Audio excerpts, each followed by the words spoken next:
अब पढ़ेंगे दोस्तों विज्ञान का मॉडल सेट चौथा पढ़ेंगे। चलिए शुरुआत करते हैं पहले प्रश्न से। यूरिया अधिकतम मात्रा में पाई जाती है कहाँ में? मूत्र में। यूरिया अधिकतम मात्रा में पाई जाती है मूत्र में। अगला प्रश्न है, पेप्सिन का एक उदाहरण है। एंजाइम जो होता है, एंजाइम पेप्सिन का एक उदाहरण होता है। दूध में नहीं पाया जाता है। दूध में कौन सा विटामिन नहीं पाया जाता? विटामिन सी दूध में नहीं पाया जाता। अगला प्रश्न दोस्तों, टॉक्सिन क्या है? टॉक्सिन जो होता है एक जहरीला पदार्थ होता है। टॉक्सिन जो होता है एक जहरीला पदार्थ होता है। अगला प्रश्न दोस्तों, एंजाइम की रचना होती है। एंजाइम की रचना जो होती है वो अमीनो अम्ल से होती है। एंजाइम की रचना अमीनो अम्ल से होती है। अगला प्रश्न है, फलों और सब्जियों में नहीं होता है। फलों और सब्जियों में कौन सा विटामिन नहीं होता है दोस्तों? Vitamin D. फलों और सब्जियों में विटामिन डी नहीं होता है। अगला प्रश्न है, मलेरिया का परजीवी कौन सा मच्छर होता है? मलेरिया का परजीवी मादा एनाफिलीज मच्छर होता है। मलेरिया का जो परजीवी होता है वो मादा एनाफिलीज मच्छर होता है। अगला प्रश्न है, मानव मूत्र में उत्सर्जित होता है। मानव मूत्र में विटामिन सी जो है उत्सर्जित होता है। अगला प्रश्न है दोस्तों, दूध में उपस्थित प्रोटीन। दूध में उपस्थित प्रोटीन कौन सा होता है? दूध में जो होता है वो केसीन प्रोटीन पाया जाता है। अगला प्रश्न देखेंगे दोस्तों, मेढक के हृदय में होते हैं। मेढक के हृदय में कितने भाग होते हैं? 3 भाग होते हैं। अगला प्रश्न है, मानव शरीर का महत्वपूर्ण ग्रंथि कौन सा होता है? मानव शरीर का महत्वपूर्ण ग्रंथि पिट्यूटरी ग्रंथि होती है। मानव शरीर में प्रचुर मात्रा में क्या पाया जाता है? मानव शरीर में प्रचुर मात्रा में कैल्शियम पाया जाता है। कोशिका का आनुवंशिक पदार्थ किसे कहा जाता है? कोशिका का आनुवंशिक पदार्थ डीएनए को कहा जाता है। अगला प्रश्न दोस्तों, आनुवंशिक के नियम का जन्मदाता किसे कहा जाता है? आनुवंशिक के नियम का जन्मदाता ग्रेगर मेंडल को कहा जाता है। अगला प्रश्न दोस्तों, किसान का परम सहायक कौन सा जीव होता है? किसान का परम सहायक केचुआ होता है। कोशिका शब्द का निर्माण किसने किया था? कोशिका शब्द का निर्माण रॉबर्ट ब्राउन ने किया था। अगला प्रश्न है, सबसे बड़ा फल कौन सा होता है? सबसे बड़ा फल आर्किड्स का होता है तथा सबसे बड़ा पुष्प जो होता है वो रेफलेसिया का होता है। अगला प्रश्न दोस्तों, अमरूद, अंगूर, शरीफा तथा टमाटर के खाने योग्य भाग कौन सा होता है? अमरूद, अंगूर, शरीफा तथा टमाटर के खाने योग्य भाग फल भित्ति होता है। आम, पपीता तथा बेर के खाने योग्य भाग कौन सा होता है? मध्य फल भित्ति होता है। अदरक तथा आलू के खाने योग्य भाग कौन सा होता है? अदरक तथा आलू के खाने योग्य भाग तना होता है। मानव शरीर में जल की मात्रा शरीर के भार का कितना % होती है? 7%।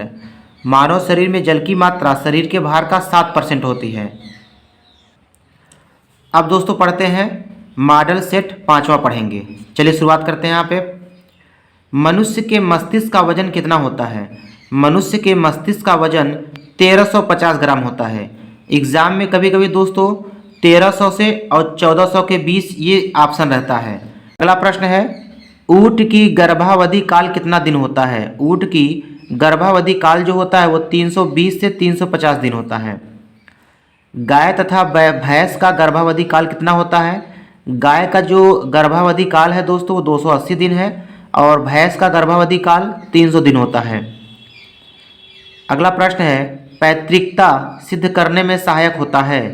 पैतृकता सिद्ध करने में सहायक होता है डीएनए और फिंगरप्रिंटिंग। डीएनए और फिंगरप्रिंटिंग का प्रयोग करके पैतृकता जो है सिद्ध किया जाता है। दूध में पाई जाने वाली शर्करा कौन सी होती है? दूध में पाई जाने वाली शर्करा लैक्टोज होती है। अगला प्रश्न दोस्तों, मूत्र का निर्माण होता है वृक्क में। मूत्र का निर्माण कहाँ होता है? वृक्क में होता है। सबसे लंबा कृमि जिसे वर्म कहा जाता है कौन सा होता है? टेप वर्म होता है। सबसे लंबा कृमि टेप वर्म होता है। प्रकाश वर्ष मात्रक है किसका? प्रकाश वर्ष जो होता है वो दूरी का मात्रक होता है। कपड़ा सुखाने तथा दूध से मक्खन निकालने वाली मशीन कार्य करता है। कपड़ा सुखाने तथा दूध से दूध से मक्खन निकालने वाली मशीन कार्य करती है? अपकेंद्री बल के सिद्धांत पर काम करती है। अगला प्रश्न है, एक अश्वशक्ति बराबर होता है 746 वाट। एक अश्वशक्ति में 746 वाट होता है। अगला प्रश्न दोस्तों, जल का घनत्व अधिकतम तथा आयतन न्यूनतम होता है कितने डिग्री सेल्सियस पर? जल का घनत्व अधिकतम होता है 4 डिग्री सेल्सियस पर। जल का आयतन न्यूनतम होता है, जल का आयतन न्यूनतम होता है 4 डिग्री सेल्सियस पर। तो घनत्व अधिकतम होता है 4 डिग्री सेल्सियस पर और आयतन न्यूनतम होता है 4 डिग्री सेल्सियस पर, दोनों जल का। अगला प्रश्न है दोस्तों, पदार्थ का लघुत्तम अंश क्या होता है? पदार्थ का लघुत्तम अंश क्वार्क है। लेंस की क्षमता का मात्रक क्या होता है? डायोप्टर होता है। इंद्रधनुष के बीच का रंग कौन सा होता है? इंद्रधनुष के बीच का रंग हरा होता है। रंग का प्रकीर्णन निर्भर करता है किस पर? तरंग दैर्ध्य पर। रंग का प्रकीर्णन निर्भर करता है तरंग दैर्ध्य पर निर्भर करता है। अगला प्रश्न दोस्तों, रेटिना पर बना प्रतिबिंब कैसा होता है? रेटिना पर बना प्रतिबिंब वास्तविक, उल्टा तथा वस्तु से छोटा होता है। रेटिना पर बना प्रतिबिंब वास्तविक, उल्टा तथा वस्तु से छोटा होता है। अगला प्रश्न है, इंद्रधनुष बनता है, इंद्रधनुष बनता है सूर्य के ठीक विपरीत बनता है। इंद्रधनुष सूर्य के ठीक विपरीत बनता है। विद्युत फ्यूज, फ्यूज जो है मिश्रण होता है किसका? तांबा, टीन तथा शीशे का। विद्युत फ्यूज मिश्रण होता है तांबा, टीन तथा शीशे का मिश्रण होता है। सूर्य प्रकीर्णन के कारण अंतरिक्ष यात्री को आकाश कैसा दिखाई देता है? सूर्य प्रकीर्णन के कारण अंतरिक्ष यात्री को आकाश काला दिखाई देता है। अगला प्रश्न है, समुद्र का जल नीला दिखाई देता है। समुद्र का जल नीला दिखाई देता है किसके कारण? प्रकाश के प्रकीर्णन के कारण। समुद्र का जल जो होता है वो नीला दिखाई देता है प्रकाश के प्रकीर्णन के कारण। अगला प्रश्न दोस्तों, वायु का बुलबुला जल में व्यवहार करता है। वायु का बुलबुला जल में अवतल लेंस की भांति व्यवहार करता है। वायु का जो बुलबुला होता है जल में अवतल लेंस की भांति व्यवहार करता है। तारों के टिमटिमाने का कारण क्या होता है? तारों के टिमटिमाने का कारण होता है प्रकाश का अपवर्तन होता है। तारों के टिमटिमाने का कारण है प्रकाश का अपवर्तन। अगला प्रश्न दोस्तों, हीरे का चमकना तथा मृगमरीचिका का बनना ये किसका कारण होता है? हीरे का चमकना तथा मृगमरीचिका का बनना पूर्ण आंतरिक परावर्तन का कारण होता है। अब दोस्तों हम पढ़ेंगे मॉडल सेट 6वां पढ़ेंगे। चलिए शुरुआत करते हैं। यहाँ पे कैंडिला मात्रक होता है। कैंडिला जो है किसका मात्रक है? ज्योति तीव्रता का मात्रक क्या होता है? कैंडिला होता है। भू स्थिर उपग्रह की पृथ्वी से ऊंचाई कितनी होती है? भू स्थिर उपग्रह की पृथ्वी से ऊंचाई 36,000 किलोमीटर होती है। अगला प्रश्न है, बल्ब का फिलामेंट किस धातु का बना होता है? बल्ब का फिलामेंट टंगस्टन धातु का बना होता है। अगला प्रश्न है, सूर्य की ऊर्जा का स्रोत क्या होता है? सूर्य की ऊर्जा का स्रोत नाभिकीय संलयन होता है। अगला प्रश्न है दोस्तों, रेडियो सक्रियता का मात्रक क्या होता है? रेडियो सक्रियता का मात्रक क्यूरी होता है। रॉकेट की गति जो है आधारित होती है, रॉकेट की गति आधारित होती है किस पर? रॉकेट की गति संवेग संरक्षण के सिद्धांत पर जो है आधारित होती है। अगला प्रश्न दोस्तों, मूल रंग कहलाते हैं। मूल रंग किसे कहते हैं? नीला, लाल, हरा को मूल रंग कहा जाता है। याद करने का तरीका कैसे है दोस्तों? कैसे याद करेंगे? RGB से। RGB से हम जो है मूल रंग को जो है याद रख सकते हैं। मूल रंग को प्राथमिक रंग भी कहा जाता है। तो R से हो जाएगा रेड, G से हो जाएगा ग्रीन, B से हो जाएगा ब्लू। अगला प्रश्न देखेंगे, सेक्सटेंट का प्रयोग किसके लिए किया जाता है? सेक्सटेंट का प्रयोग ऊंचाई मापने के लिए किया जाता है। निकट दृष्टि दोष दूर किया जाता है। निकट दृष्टि दोष दूर किया जाता है अवतल लेंस चश्मे का प्रयोग करके।